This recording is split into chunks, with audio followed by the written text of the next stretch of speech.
ভূপেন বৰা 2025 যেনেকে মোদী গ্যাৰেণ্টি থাকে এইটো হিমন্ত গ্যাৰেণ্টি 2025 ঠিক জানুৱাৰী ফেব্ৰুৱাৰী মাৰ্চ এনেকুৱা মাহতে আহিব আপোনালোকে বেছি লাজ দি থাকিলে দিগদাৰ হ'ব আপোনালোকে এই প্ৰশ্নটো মোক সুধি নাথাকিলে 2025 আহিব কিন্তু লাজ দি থাকিলেতো অলপ দেৰি হ'ব গতিকে আপোনালোকে যদি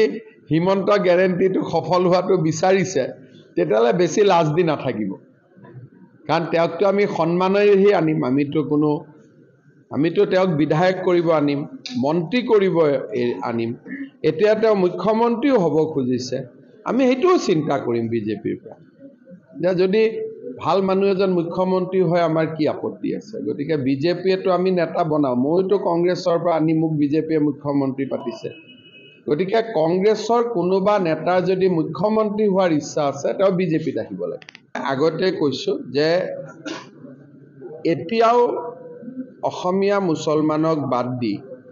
মিয়া মুছলমান অঞ্চলত এতিয়াও আমি বহুত সংগঠন বৃদ্ধি কৰা নাই কাৰণ এটা সময় লাগে 2026 চনৰ ভিতৰত অসমীয়া মানুহ হিন্দু মুছলমান ভাৰতীয় মানুহ বেংগলী হিন্দী ভাষী মাৰোৱাৰী ভাষী নেপালী ভাষী যিমান আছে সকলো যোগদান কৰিব আৰু মিয়া মুছলমান সকলেও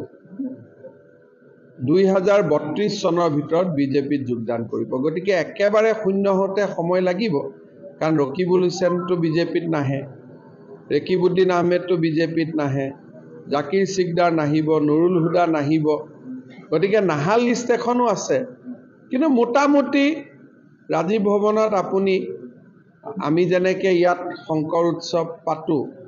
ৰাজীৱ ভৱনতো খালি এটা স্লোগানে চলি থাকিব কিন্তু 32ত হেইটো নোহোৱা হৈ যাব ভূপেন নালাগে গড় হত্যাৰ যদি আৰু তথ্য বিচাৰে আৰু মই কি কম আৰু কওক গড় কেইটাৰ মৃতদেহ কেইটাইটো তাৰ প্ৰমাণ আৰু কি লাগে কিছুমান বস্তুটো তথ্য নালাগে আৰু মোৰ বিপক্ষে যি আছে মোৰটো খোলা কিতাপ কিমান পেপাৰ টিভি মিডিয়াই আজিলৈকে মোক এৰিছে নেকি অপাৰেশ্যন কৰিব গতিকে আৰু এবাৰ সাৰ্জাৰী হৈ যাওক মোৰ কি আপত্তি আছে মোক কোনটো মিডিয়াই সাৰ্জাৰী কৰা নাই আজিলৈকে গতিকে আৰু এবাৰ সাৰ্জাৰী কৰিলে মোৰ কোনো আপত্তি নাই কিন্তু গড় কেইটাৰ মৃতদেহ কেইটাক মই এটা মৰা গড় কেইটাক নাই মৰা বুলি কেনেকে কম হেতুটো মই পাপ কৰিব নোৱাৰো নহয়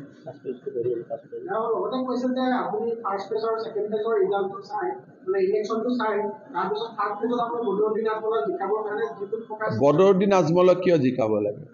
জিকাব যদি চেষ্টা কৰোতো ৰকিবুল হুছেইনকে জিকাব চেষ্টা কৰিম যদি জিকাব চেষ্টা কৰো কাৰণ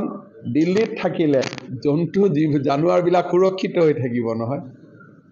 হয় নহয় গতিকে কিবা এটাটো কৰিব লাগিব অসমৰ কাৰণে ৰকিবুল হুছেইনক যদি 5 বছৰৰ কাৰণে আমি দিল্লীত পঠাই দিও মই বহুত পুলিচ উদ্যোগ কৰি ল'ব পাৰিম কাজিৰঙাৰ পৰা সেইকাৰণে মইতো আল্লাহ ঈশ্বৰক খাটিছো যে ৰকিবুল হুছেইন জিকি যাওক ইয়াক আমি দুখন সভাৰ কাৰণে নিমন্ত্ৰণ কৰিছো কিন্তু তেখেতৰ শিডিউল এতিয়ালৈকে আমি পোৱা নাই আৰু যেতিয়াই যেনেকে পাম আমি আপোনালোকক জনাই দিম আমি এখনটো নলবাৰীত চূড়ান্ত কৰি ৰাখিছো এখন কোকৰাঝাৰৰ কাৰণে আমি মাতিম যদি প্ৰথম পৰ্যায়ত আহে তেতিয়া বেলেগ কথা হ'ব কিন্তু আমি ধৰি লৈছো তেওঁ দ্বিতীয় আৰু তৃতীয় পৰ্যায়ৰ বাবে আহিব সেইকাৰণে নলবাৰী আৰু কোকৰাঝাৰক শৰ্টলিষ্ট কৰি আমি থৈ দিছো যদি অকল এখনৰ কাৰণে আহে নলবাৰী দুখনৰ কাৰণে আহে যদি কোকৰাঝাৰ